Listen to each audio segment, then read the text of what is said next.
Bonjour, c'est Aurélie, je te retrouve aujourd'hui pour une vidéo dans laquelle on va à nouveau parler des prénoms, mais sur un nouvel angle.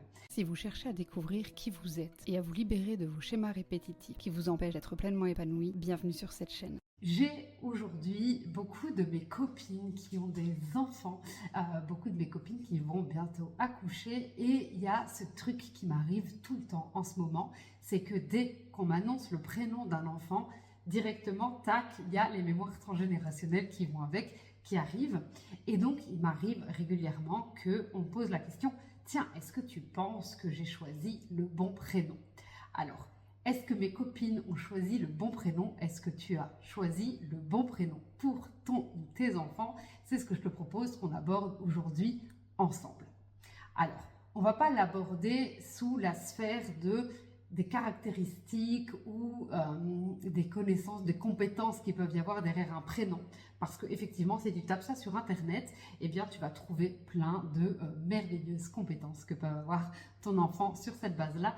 Aujourd'hui, on va bien le voir à travers du prisme transgénérationnel, puisque c'est mon expertise, donc tant qu'à faire, autant voir ça sous ce prisme-là. Alors la première chose que je voudrais te dire, c'est que les enfants sont très responsables par rapport à leur choix de prénom. Donc en psychogénéalogie, je te rappelle que c'est l'enfant qui choisit son prénom. Pourquoi l'enfant choisit son prénom? Eh bien parce que l'enfant va venir avec son bagage transgénérationnel et donc à travers son prénom, il sait de quoi il a besoin. Et donc, c'est OK que l'enfant choisisse son prénom. Alors, je sais bien que consciemment, c'est les parents qui vont le choisir, mais c'est un peu comme si l'enfant venait chuchoter à l'oreille de ses parents ou des grands-parents parfois le prénom de son futur prénom. Tu sais, pour la petite anecdote, parfois, il y a des parents qui changent de prénom à la dernière minute, comme si ça devenait une évidence que c'était ça. Mais voilà, c'est simplement comme ça que ça arrive. Et donc, pas de culpabilité à avoir ou ni une responsabilité trop accrue par rapport à un prénom parce que c'est OK. Voilà, donc tous les prénoms sont OK. Tous les prénoms sont OK parce que dans chaque prénom, il y aura des mémoires transgénérationnelles. On arrive tous avec notre bagage transgénérationnel, avec notre sac à dos familial sur Terre et c'est OK.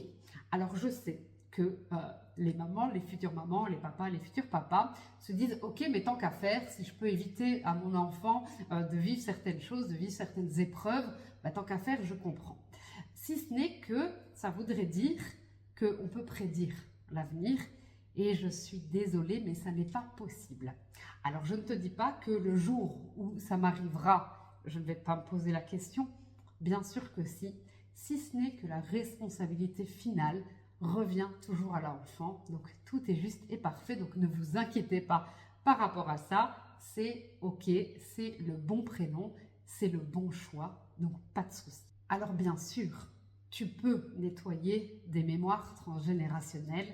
Et si tu les nettoies pour toi, eh bien, ce sera nettoyé pour toute la famille. Donc, à savoir pour toutes les générations passées et toutes les générations futures. Ça, c'est un travail que tu fais de toi à toi et que tu transmets. Ça se transmet, c'est une transmission, c'est un héritage. Et donc, dans ce sens-là, c'est complètement OK. Mais ça ne va pas venir se jouer sur le prénom. Donc, le prénom, on le laisse bien là où il est. Mais par contre, si toi, tu as envie de travailler sur tes mémoires transgénérationnelles, eh bien, sache que ça aura bien entendu un impact sur les générations futures. Tout ce qui est fait n'est plus à faire, comme j'aime à le dire. Donc, concrètement, chaque enfant est venu expérimenter. Chaque enfant est venu vivre des choses et c'est complètement OK. Je peux l'entendre qu'en tant que parent, c'est pas évident et c'est pas facile à entendre, mais vraiment, je pense que laisser cette part de magie, de liberté à son enfant, c'est complètement OK. Il vivra ce qu'il a à vivre et puis, en tant que parent, eh bien, je suis persuadée que vous l'accompagnerez du mieux que vous pouvez et c'est simplement ça. Et c'est complètement OK. C'est ça, finalement, la psychogénéalogie, c'est ça, nos mémoires transgénérationnelles. C'est que d'une manière ou d'une autre, on transmettra. Et tant qu'à faire, transmettons du positif. Alors, je vais quand même te faire un petit topo sur les prénoms. Je te renvoie à la vidéo sur les prénoms parce que je pense que là, il y a vraiment beaucoup plus d'informations. Mais je te refais un topo global quand même par rapport aux prénoms parce qu'on était là pour ça à la base. Donc le topo global par rapport au prénom, quand on parle de choisir un prénom pour son enfant, son futur enfant, ou comment on peut le voir, il y a plusieurs choses.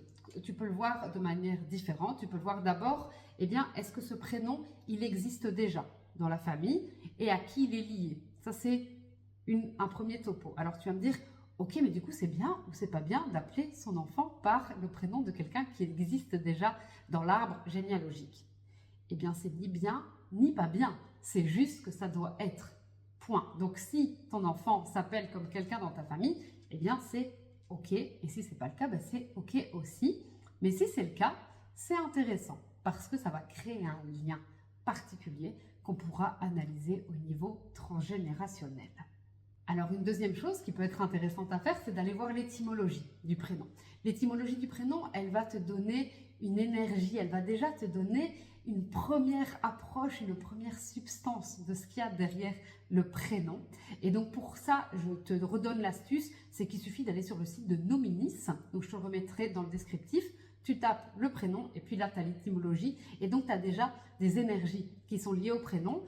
À nouveau, tu peux taper le prénom sur Google, mais tu auras du coup des caractéristiques beaucoup plus généralistes.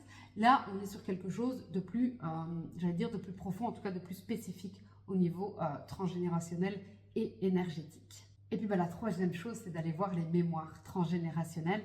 Alors, il y a des livres qui existent sur les mémoires transgénérationnelles, mais je reste très précautionneuse par rapport à ça, parce que pas de prédiction par rapport aux mémoires transgénérationnelles.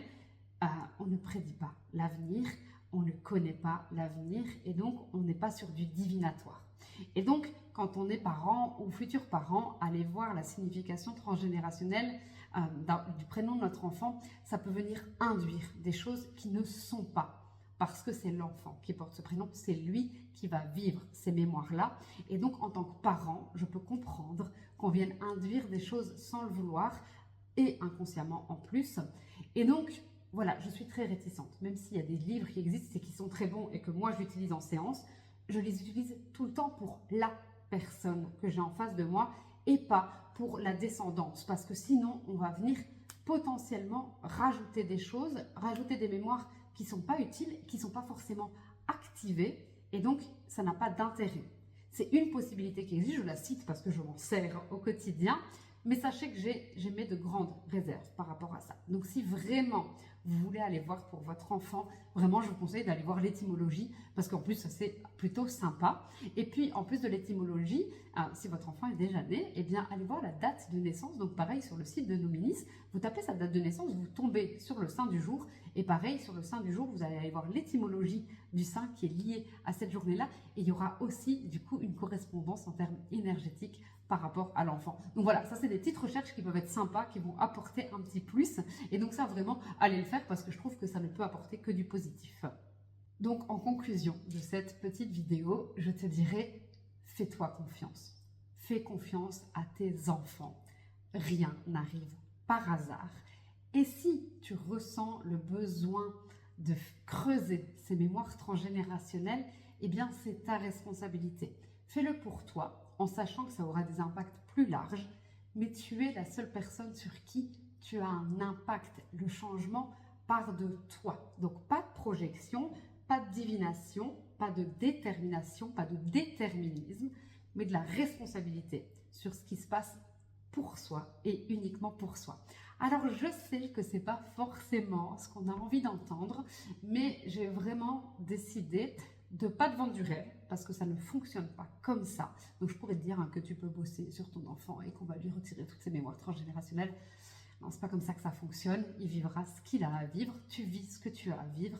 Par contre, c'est de ta responsabilité de venir nettoyer ce qu'il y a à nettoyer pour toi en sachant que ça aura un impact tant sur tes ancêtres que sur tes descendants. Voilà, j'espère que cette petite vidéo récapitulative, un peu topo par rapport au prénom t'éclairera. Je te remets de toute façon le lien sur la vidéo plus complète sur les prénoms dans la description. N'hésite pas à me laisser un petit commentaire si tu as une question plus particulière sur les prénoms. Et puis je te dis à très bientôt dans une nouvelle vidéo.